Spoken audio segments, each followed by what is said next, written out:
Eduardo. Fala, Marcelo. Tudo bem, meu Como velho? Tá me ouvindo estamos? bem aí? Estou te ouvindo, você me ouve bem? Super bem, super bem. Beleza. Vamos começar. Ótimo. Bom, primeiramente eu queria agradecer a presença aí dos colegas, amigos que estão nos acompanhando. Essa é a primeira de uma série de lives que a gente pretende fazer aqui pela Macroadvocacia, né, onde a gente pretende tratar de alguns temas relevantes, atuais, dentro dos ramos de atuação do nosso escritório. Bom, hoje, especificamente, o tema é recuperação judicial, né? Desmistificando a recuperação judicial. E para isso a gente tem a grande honra de receber o Marcelo Andreatta, que é uma referência nacional na advocacia empresarial, mais especificamente na recuperação judicial. Sei que o Marcelo é um advogado, também atua como administrador judicial, e apreciador de chimarrão, de churrasco e torcedor do Inter, né, Marcelo? É isso Por aí? isso que eu coloquei essa gravata de modo proposital. A Eu intenção também era coloquei essa. essa. Tá bom, é Cruzeiro então. Não está muito legal não, mas temos que honrar, né? Eu acho que o Cruzeiro precisa de uma recuperação judicial, né? Tá aí, Eu acho que né? sabe, a solução dessa live, se alguém do Cruzeiro assistir, algum dirigente, ele já vai ter o caminho para É resolver o isso aí. problema. Que deem preferência para os torcedores. Claro, você está em Minas, né? Está feita, eu posso dizer que eu estou no Rio Grande do Sul, não tenho nenhum interesse.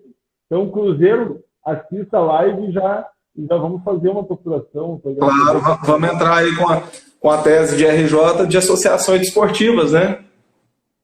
Sabe que eu vi uma live com a doutora que deferiu a recuperação do Estado da Universidade Cândido Mendes, e ela argumentou, aliás, a decisão que defere a RJ da Cândido Mendes, ela é excelente, porque ela fundamenta bem o argumento de que se constitui em agente econômico e não tem nenhum sentido em não Uhum. oferecer agente econômico alternativo. Então, tem precedente.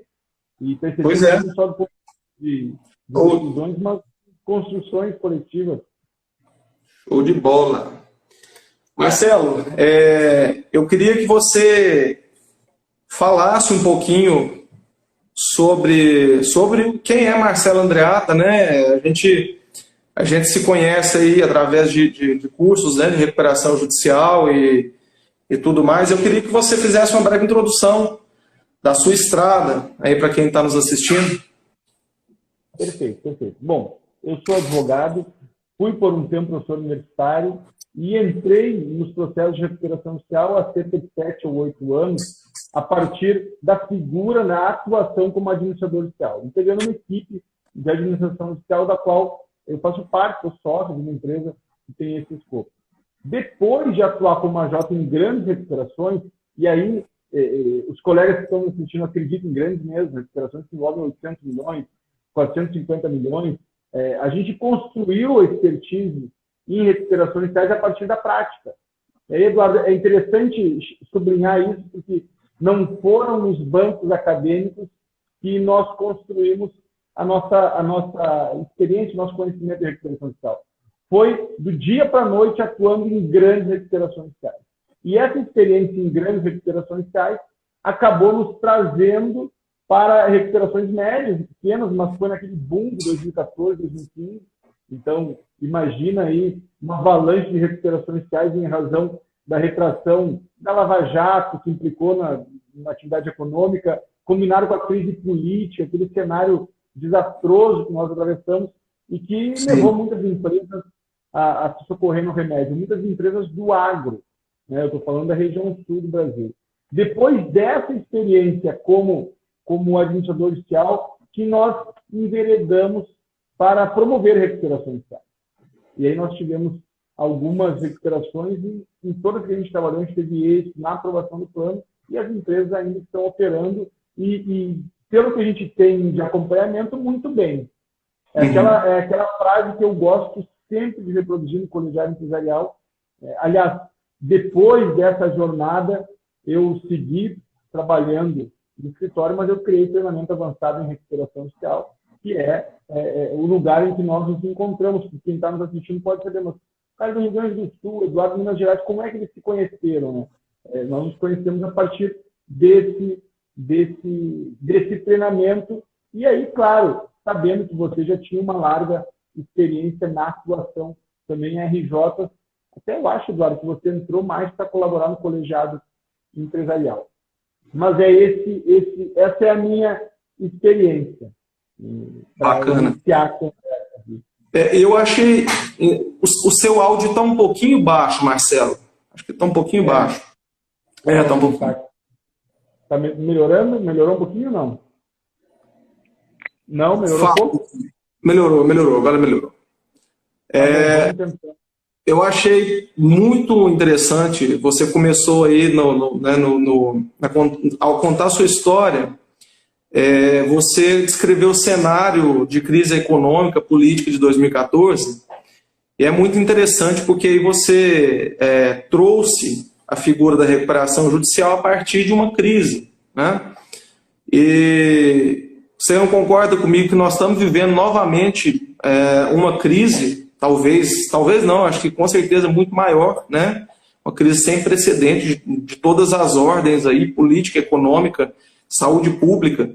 Eu creio que essa crise, eu acredito piamente que essa crise vai ser uma mola propulsora para uma enxurrada de recuperações judiciais, né?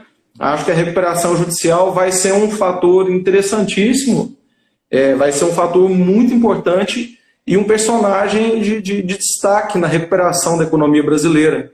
Você concorda? O que você acha dessa questão, Marcelo?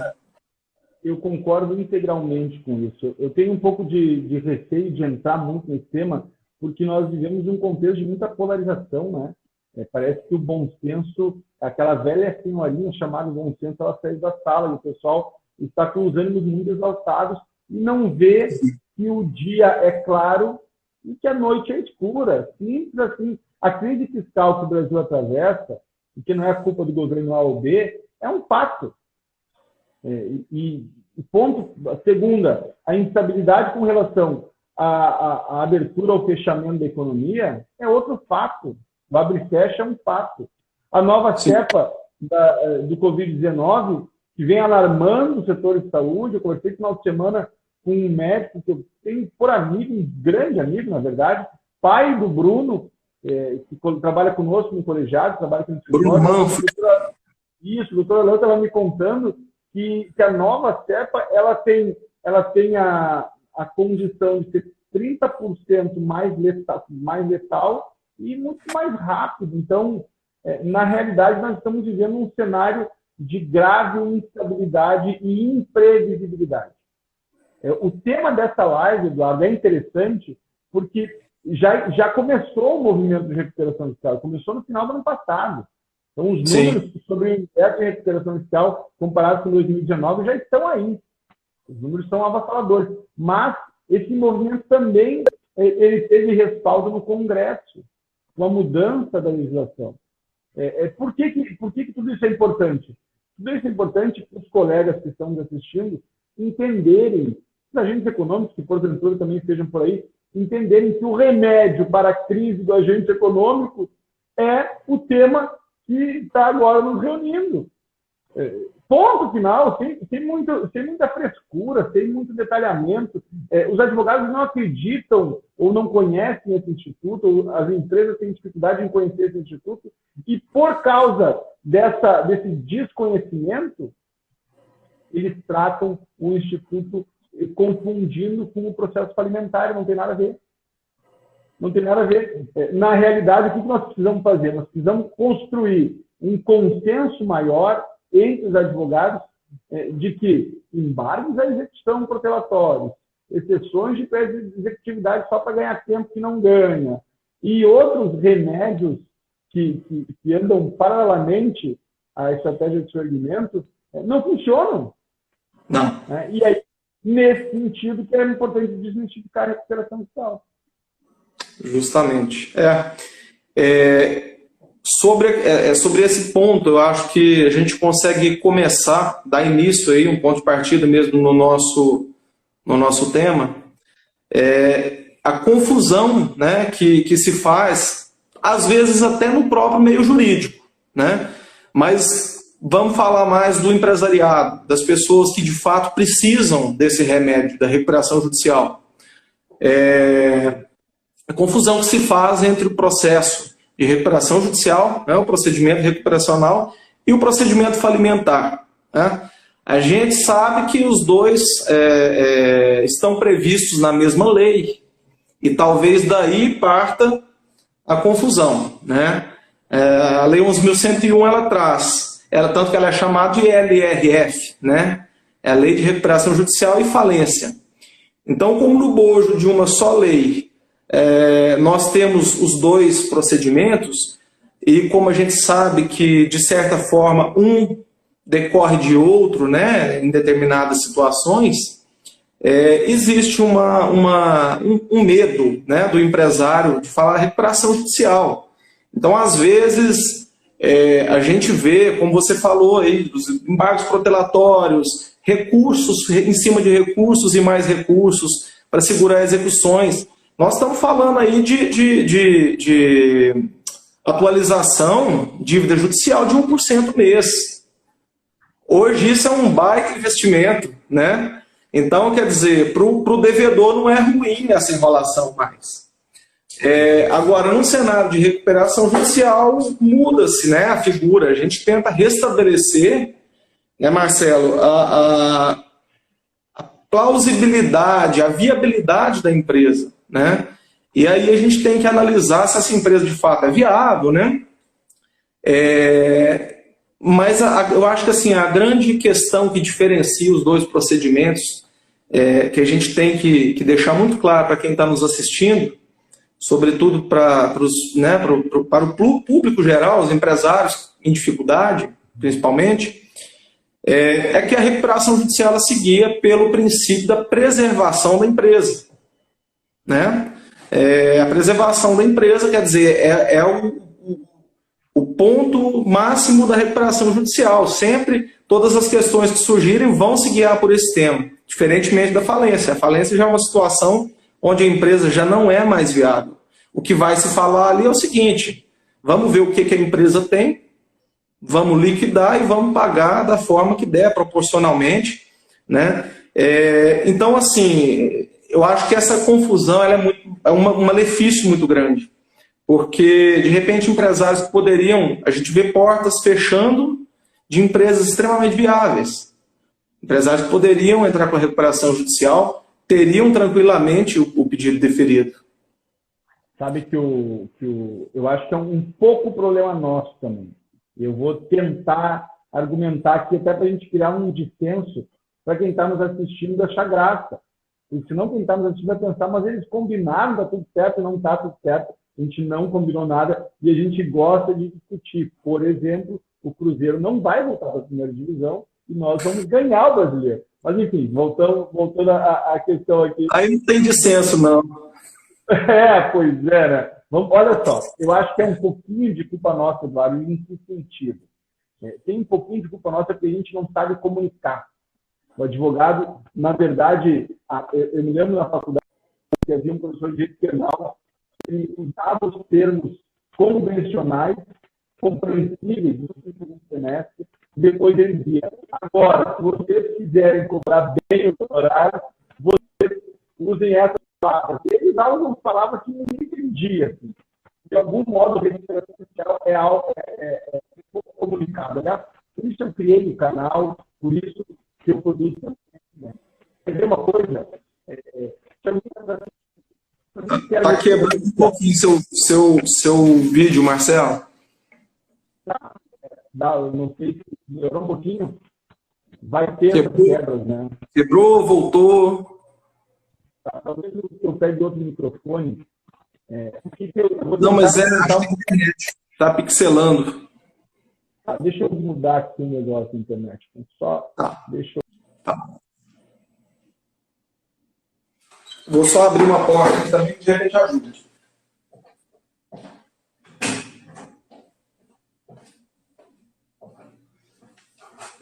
Vamos lá. Vamos lá ver se o Marcelo... Aí agora. Aí, talvez... tá beleza. Agora voltou, beleza. Voltou melhor? Voltou. Você estava no meio do raciocínio e começou a pixelar a imagem, mas agora tá lisinho. Tá beleza. Deixa eu pegar um outro microfone aqui só, porque esse microfone desligou aqui, não sei o que aconteceu. Mas deixa eu argumentar. Tá me ouvindo bem assim ou não? Perfeito. Perfeito, então eu vou tentar ficar sem microfone. Por que os advogados têm um pouquinho de responsabilidade? Tem um pouquinho de responsabilidade porque a gente não comunica com clareza. A gente não explica de uma forma inteligível para alguém que não é do direito. Então, alguém aqui que não é do direito. Recorta e cola o artigo 47 da Lei 11.101. É mais ou menos o que o Eduardo tentou explicar. O artigo 47 diz o seguinte: o objetivo da recuperação judicial é preservar a empresa. E aí, se for para teorizar, na principiologia do regime recuperatório, é este o princípio vetor de interpretação de todas as questões que envolvem a recuperação judicial. Então, fica mais fácil. Fica mais fácil, então, preservar a empresa é o objetivo. Mas eu vou além, Eduardo. Eu gosto de falar dos benefícios da recuperação judicial. Para que serve a recuperação judicial do ponto de vista da cabeça ou da vida empresarial? Tem dois grandes objetivos. Primeiro, interromper, suspender as dívidas. De vez em quando eu afirmo suspender as execuções, mas não precisa estar em execução a dívida. Basta existir a dívida, que todas as dívidas são suspensas quando do deferimento da recuperação judicial. E agora vamos combinar. Não é excelente proposta nesse contexto a suspensão de todas as dívidas? Aí o empresário tem algumas execuções já distribuídas, o empresário sabe que tem algumas dívidas que serão distribuídas, porque ele não pagou, enfim, Papai Noel só aparece em dezembro, e ele sabe disso, e ele não quer suspender as dívidas, ele não quer se socorrer do remédio jurídico, para isso não tem sentido, porque talvez a gente não tenha comunicado de modo claro. Mas tem um segundo grande benefício. Então, suspender as dívidas. Eu sempre afirmo que suspender as dívidas significa o empresário poder dormir, o empresário poder descansar. Então, não é pouca coisa, nós não estamos falando de um benefício apenas jurídico. Nós estamos falando do benefício do empresário poder conviver com a esposa, do empresário conseguir dialogar com um sócio, enfim, de construir algo sem o fluxo de caixa interrompido. Então, o benefício não é só jurídico. Essa é a primeira questão importante. Mas tem a segunda, que a gente também não comunica bem.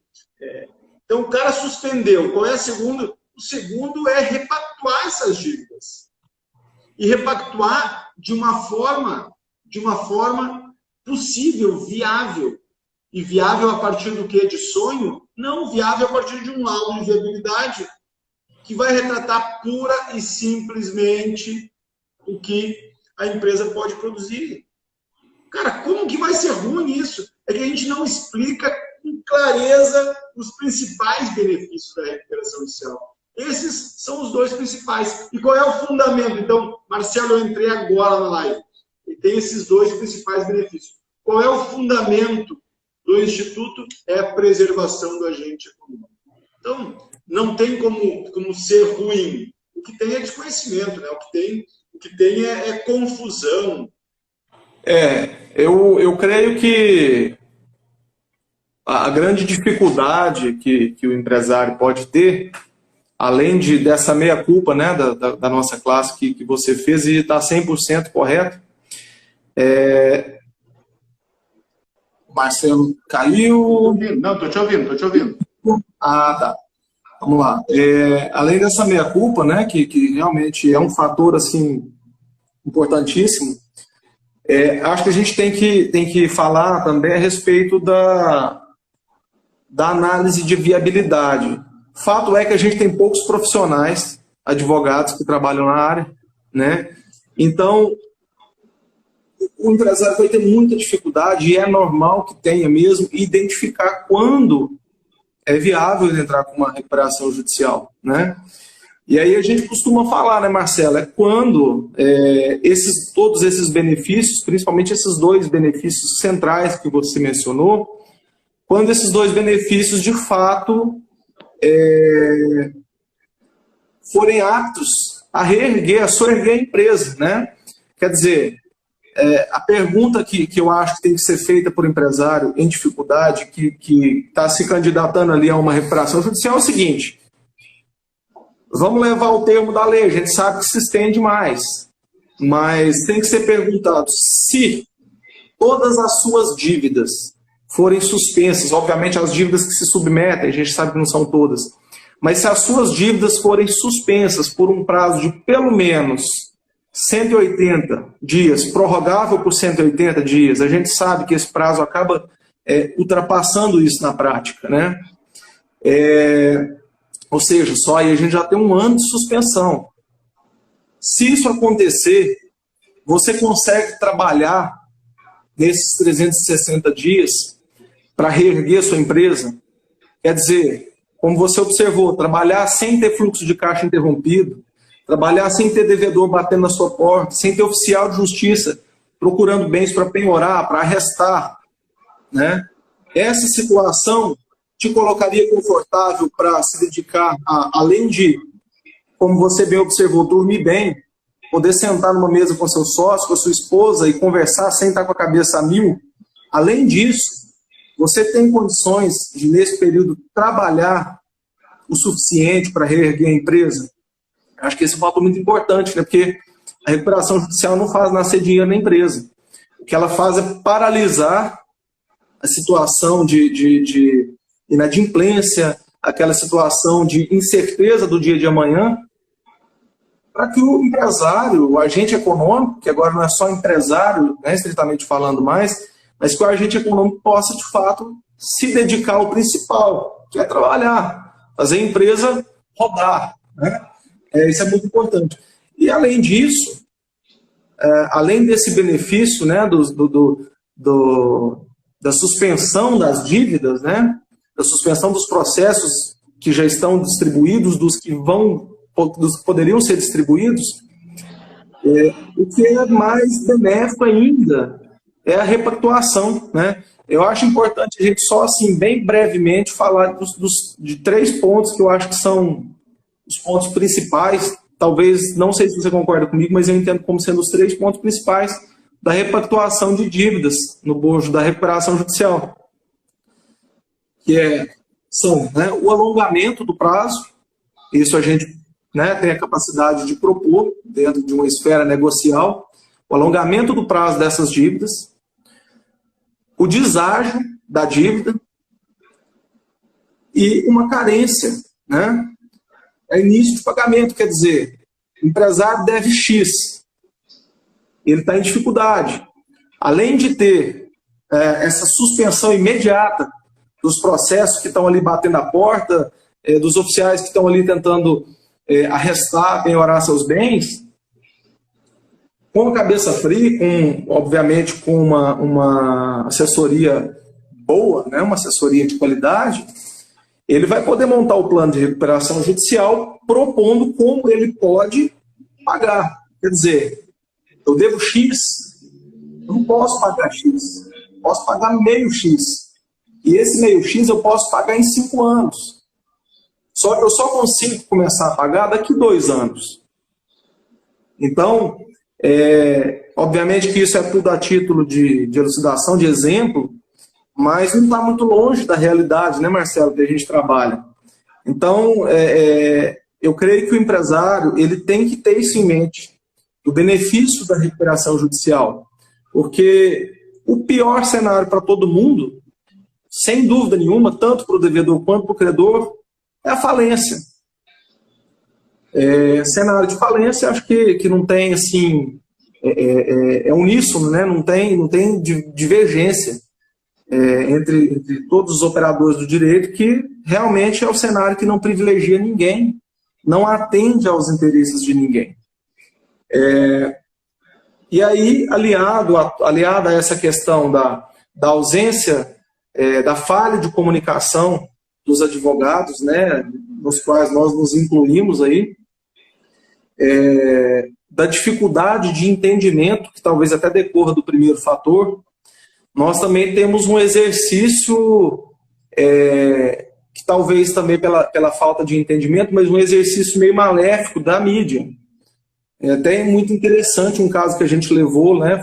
Não lembro qual foi o colega que levou lá para o colegiado, que é a recuperação judicial dos cimentos Tupi, se eu não me engano, da fábrica de cimento Tupi, né?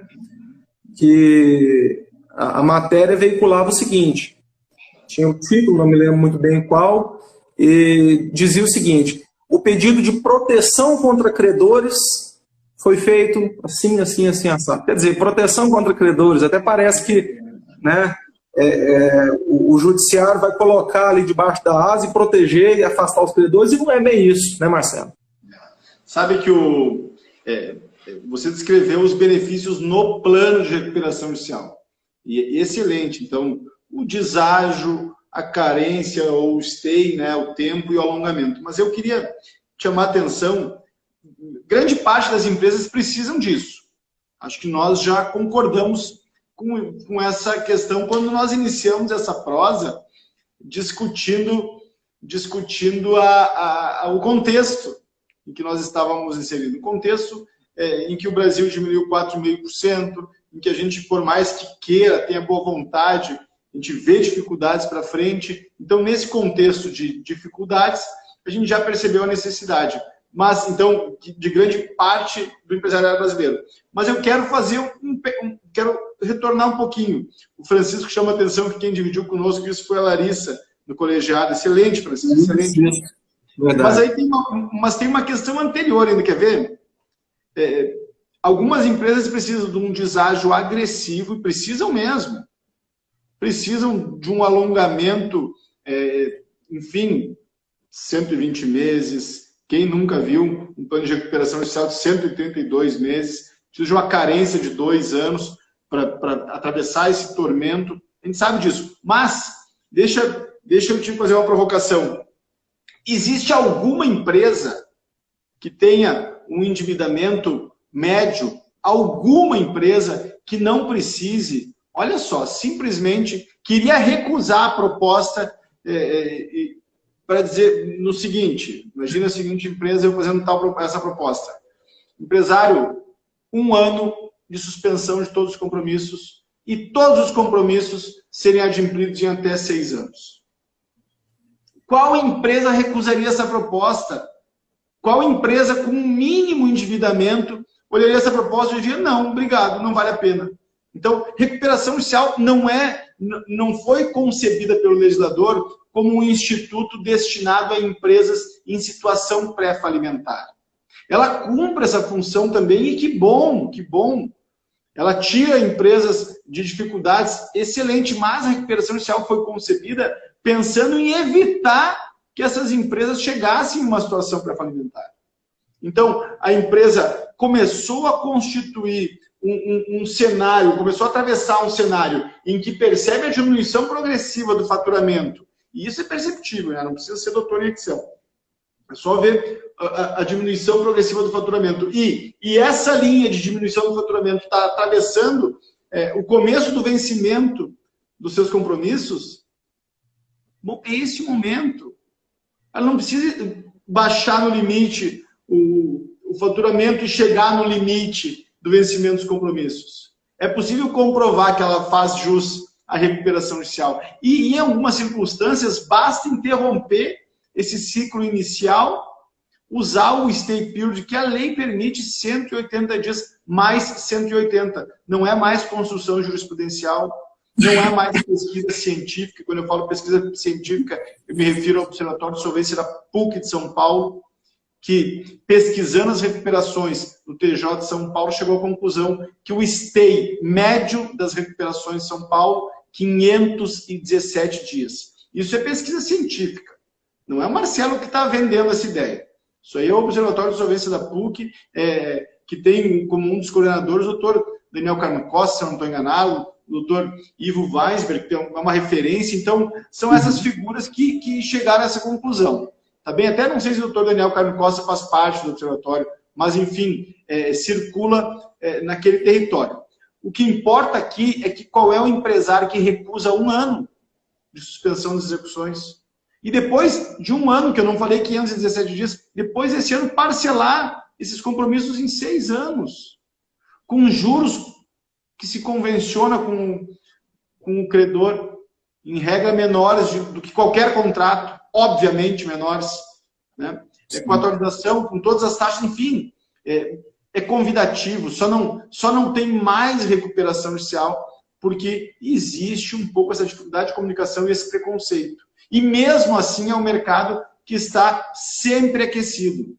Um último detalhe, Eduardo, e louco para te ouvir, mas só para a gente não criar a ideia que apenas em contextos de dificuldades que a recuperação judicial é interessante. Um último detalhe, nas recuperações judiciais que a gente atuou como AJ, a gente já chegou à conclusão que a recuperação judicial não decorre exclusivamente de uma crise econômica. Crise econômica igual à recuperação judicial, não é bem assim. Na verdade, grande parte da crise reside nas dificuldades, na incompetência, nas fragilidades dos processos de gestão. Isso mesmo em cenários de expansão econômica. E isso significa que, do ponto de vista da recuperação judicial, encaixar um processo de reestruturação, enfim, da gestão e eventualmente produzir novos produtos ou serviços, significa o surgimento da empresa mesmo. Né? E coloca o nosso trabalho em outro patamar também. Sim. É aquilo que a gente falou, né, Marcelo, agora há pouco. Quer dizer, a recuperação judicial ela não vai efetivamente colocar dinheiro no seu caixa, né? Não existe esse tipo de milagre. Mas ela vai suspender toda aquela situação de tempestade pela qual você está passando, para que você possa trabalhar em paz. E aí entram todas essas estratégias que você falou. De repente é uma questão de governança, de repente é uma questão de administração interna da empresa, que de repente a empresa pode vir a recuperar, mas se continuar do mesmo jeito, vai voltar até a mesma dificuldade, né? Mas a questão principal também que eu vejo como entrave para o empresário, de fato, procurar, né, a recuperação judicial, buscar um profissional e tudo, é a preocupação com a reputação da empresa.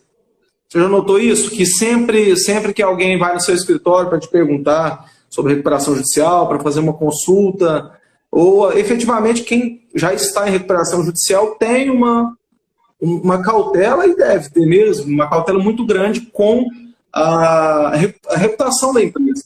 Quer dizer, o pessoal já nos procura assim, mas a minha empresa vai ficar com fama de quebrada, né?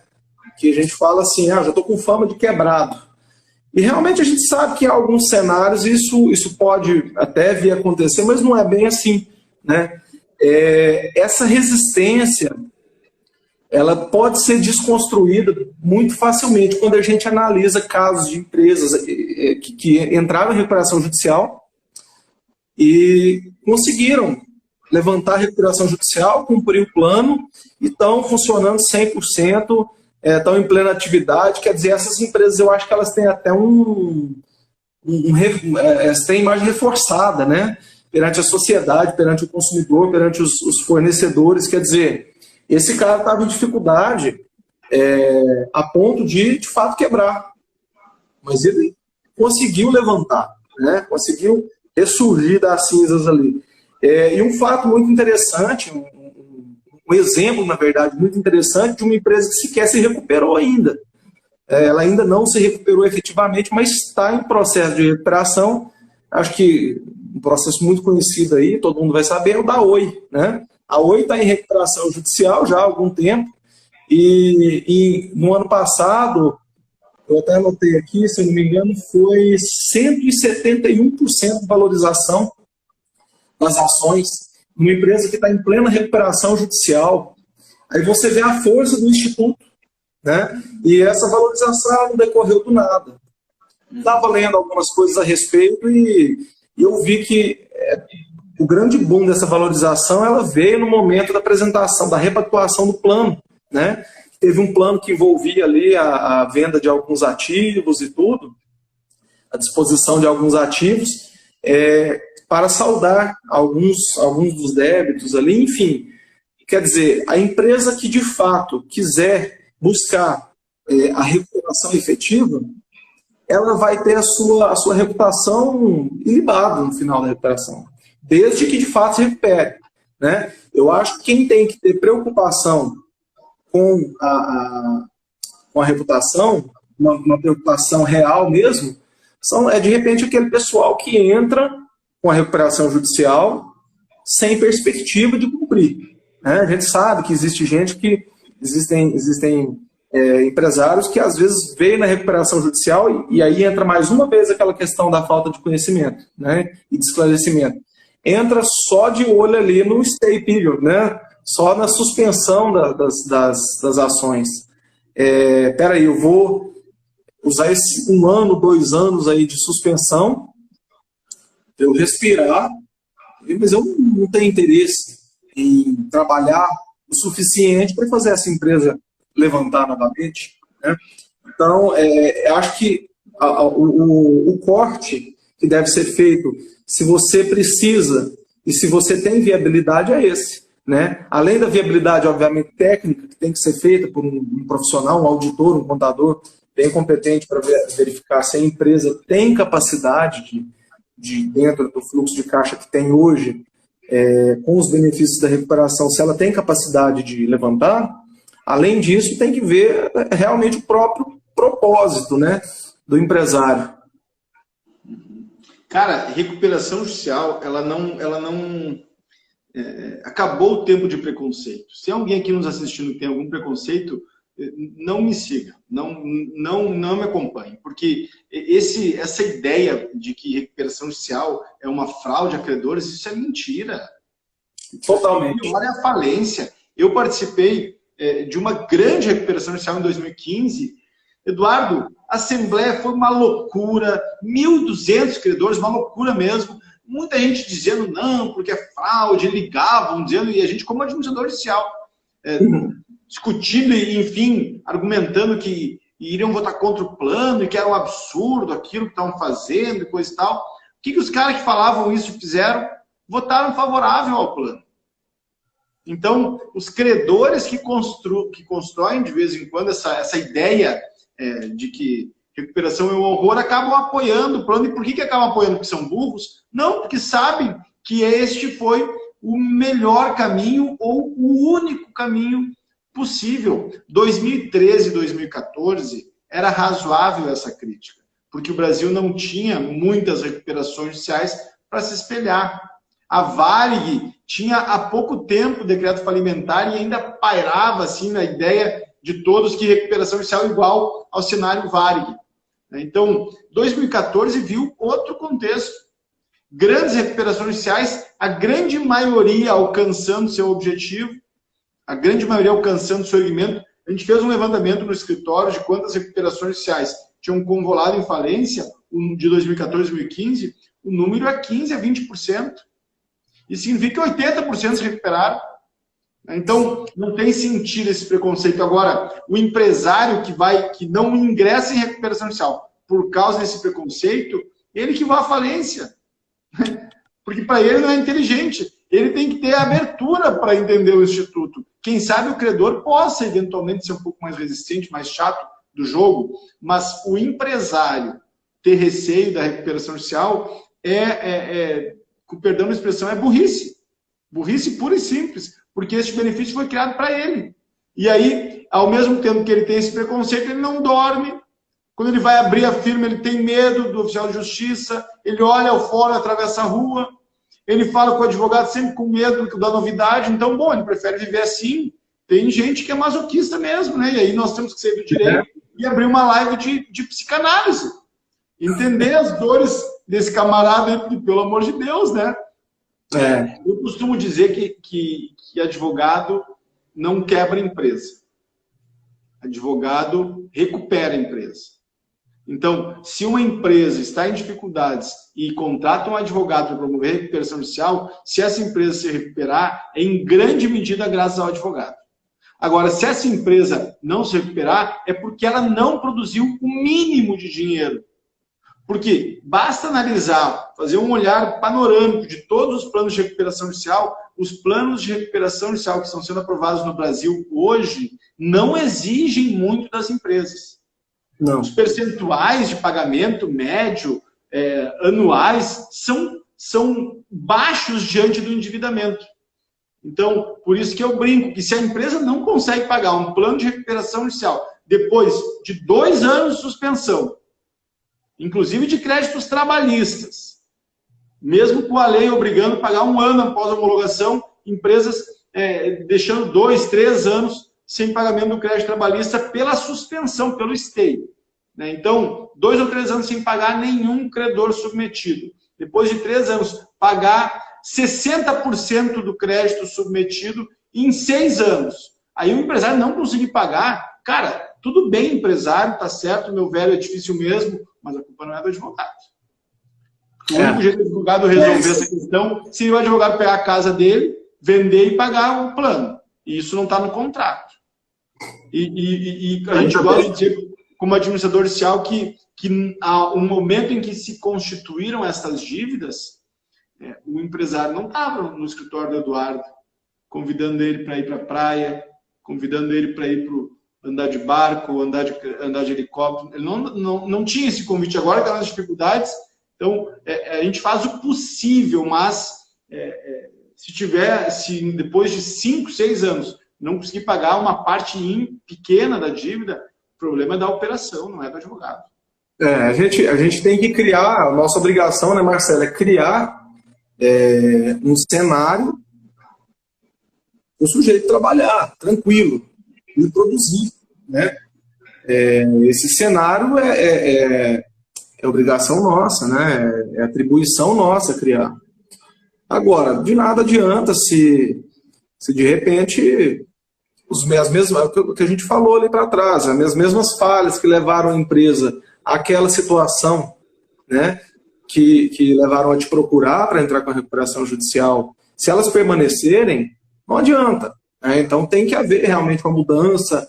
Às vezes nem sempre vai ser uma falha administrativa. A gente sabe que existem aí situações de grandes calotes, né? Dependendo do tamanho da empresa, não consegue aguentar. Enfim, a gente tem situações assim no escritório. A gente sabe que nem sempre está ligado à própria administração. Mas o cenário que a gente cria, né? É um cenário de negociação, né? Um cenário que, de repente, em outro momento, com certeza, em outro momento a gente não teria. Vamos supor, a empresa tem lá 20, 30 credores, cada um num valor, cada um numa classe. Seria humanamente impossível, ou no mínimo não seria produtivo, eu me reunir com cada um deles e tentar prolongar essa dívida, falar que eu vou pagar um pouco menos do que eu devo, porque é o que eu tenho condição. Quer dizer, então a recuperação judicial ela entra nesse cenário para isso, né? Para a gente poder criar de forma, não pejorativamente falando, mas de forma forçada, um cenário de negociação. Quer dizer, nós vamos colocar a mesa aqui com quantas cadeiras nós tivemos de credores. Sentem, negociem conforme a capacidade da recuperanda, né? Basicamente é isso. Marcelo, o colega Luan, meu sócio aqui do escritório, ele está acompanhando a live, ele mandou uma dúvida e eu vou dar o benefício de ele ter uma pergunta respondida aí pelo Marcelo Andreata. A dúvida dele é a seguinte: como que ficaria o cumprimento de sentença de créditos cujo o fato gerador ocorreu depois da aprovação do plano? Nesse caso, o crédito não submete, né, à recuperação judicial. E crédito não submetido à recuperação judicial, ele pode ter... Só para explicar para quem está nos assistindo, pegar bem a matéria. Quais são os créditos que se submetem à recuperação judicial? São os créditos constituídos até o pedido de recuperação judicial, né, ou até o deferimento do pedido de recuperação judicial. Tem um lapso temporal entre um e outro. Então, me perguntaram uma vez no direct quando que deveria ser o momento interruptivo, né? Quando do deferimento ou quando do pedido. E eu disse, depende. Se você é advogado recuperando, se você é advogado credor. Mas aí é outra conversa. É nesse momento que se marcam os créditos que submetem ou não submetem. A pergunta que ele está fazendo é a seguinte: Marcelo, cara, meu crédito é posterior, inclusive a aprovação do plano de recuperação judicial. Então, pô, nesse caso já entendemos que não submete. Como é que se executa? Tenta executar. Tenta executar na justiça em que o crédito foi constituído. Vamos imaginar que seja uma grande empresa, que seja uma empresa que, enfim, tenha várias regiões, nesse caso, e a execução é de valor baixo. Ou seja, não atinge os bens essenciais da operação. Nesse caso, se tenta prosseguir a execução e se o juízo competente da execução entender que não altera a viabilidade do plano, vai seguir. O que acontece de fato, assim, na verdade, o que acontece nessas circunstâncias? O juízo da recuperação é provocado pela recuperanda, afirmando que se trata de bem essencial dessa empresa. E em razão da essencialidade, a execução patrimonial é interrompida e quem administra este processo acaba sendo, do ponto de vista da execução patrimonial, o juízo da recuperação. Agora tem uma boa notícia, Luan. Nesse caso, quando o plano já foi homologado, pelo juiz aprovado e homologado, eu não sei se foi homologado ou só aprovado, nesse caso, cara, tenta prosseguir, não conseguiu, espera encerrar. Porque agora, com a nova lei, se coloca um teto de 2 anos, mas a nova lei autoriza o juízo a encerrar o processo com menos de 2 anos. Então, se provocar o prosseguimento da execução, não atingir êxito, porque o juízo da recuperação chamou para si, argumentando a essencialidade do bem. Nesse caso, não vai discutir isso na recuperação judicial. O plano já foi aprovado, já foi homologado, em pouco tempo vai encerrar essa recuperação. Encerrou a recuperação, no dia seguinte pega o prosseguimento da execução individual. É isso que vai acontecer em boa parte das ações contra a OI. A hora que o processo for encerrado, alguns créditos não foram habilitados deliberadamente, será encerrada a recuperação, baixado o processo, dia seguinte, execuções terão prosseguimento. Então, esse é o melhor caminho. Perfeito, Marcelo. Eu até ia mencionar realmente a questão, até creio, pela troca de ideias aqui com um colega, até creio que se refere especificamente à OI. E a gente está vendo aí, são inúmeras execuções, a OI não para de gerar passivo judicial, né? Sentenças condenatórias de indenização por danos morais, inclusão indevida, enfim.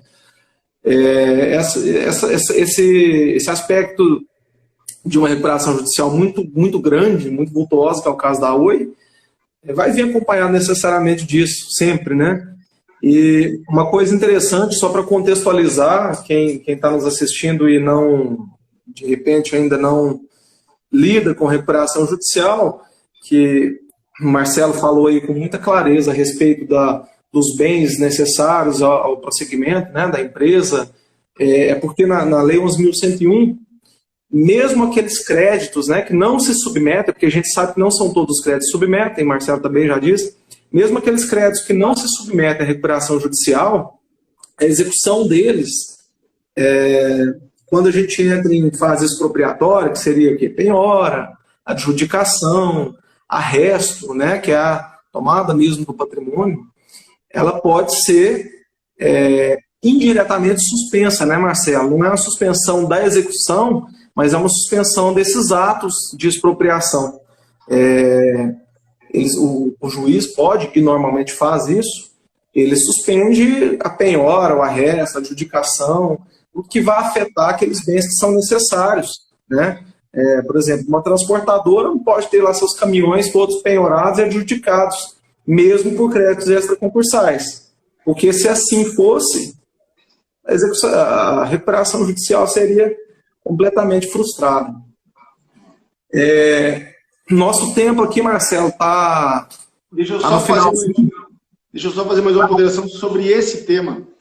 Vai lá. Olha só, a gente, no treinamento avançado em recuperação judicial, tem um módulo que trata especificamente do manejo do crédito extra concursal. Por que é importante chamar a atenção os colegas para esse fato? É porque o crédito extra concursal, ele, a rigor, não se submete à recuperação judicial, mas os arranjos jurisprudenciais. E o parágrafo 3º do artigo 49, meu Deus do céu, falar isso no final da live para matar os colegas, mas enfim, ele cria a ressalva dos bens essenciais. E aí tem apenas um gatilho por aqui. Tem outro com relação ao crédito fiscal. Tudo isso está no bojo de um bom trabalho promovendo a recuperação judicial. Mas existe uma mudança legislativa nesse percurso. Então, Eduardo, eu tenho muito claro o que fazer diante dessas circunstâncias atuando como advogado. Diante das novas disposições, eu vou acompanhar a jurisprudência. Na verdade, o nosso desafio é construir uma jurisprudência concetânea com o princípio do artigo 47. E eu acho que o Poder Judiciário está atento a essa principiologia, ao espírito da recuperação. Mas tem novas nuances no ar, e é importante também que os colegas saibam disso. É isso aí. Marcelo, então acho que nosso tempo realmente está acabando, nós temos aqui mais 4 minutos. Eu gostaria muito de te ouvir falando sobre os principais pontos da reforma, mas eu acho que o tempo é muito curto, não é? Uhum. Acho que a gente poderia deixar isso para uma próxima oportunidade. Quando o papo tá bom, o tempo passa rápido, né? Então, eu queria agradecer a todo mundo que acompanhou a live. Essa live vai ficar na página da Macro Advocacia e todo mundo que vai acompanhar também, eu já agradeço de antemão. Espero que a gente tenha conseguido ser muito objetivo, pouco técnico, né, Marcelo? A gente quer ser o mais claro possível para o público geral. A gente fala para advogados, fala para colegas, mas a gente quer falar para todo mundo, né? Até porque o objetivo final nosso é desmistificar esse instituto tão necessário que é a recuperação judicial e que cada vez se faz mais necessário no cenário de crise que a gente vive. Te agradeço, Marcelo. É sempre um prazer gigante, cara, estar falando com você. Você é um profissional ímpar, um profissional que tem um conhecimento sensacional, que está trazendo isso para a internet. E é o ambiente, né, onde a gente deve levar mesmo conhecimento. E queria te agradecer muito, então, pela presença, pela disponibilidade de tempo. E é isso aí. Muito obrigado.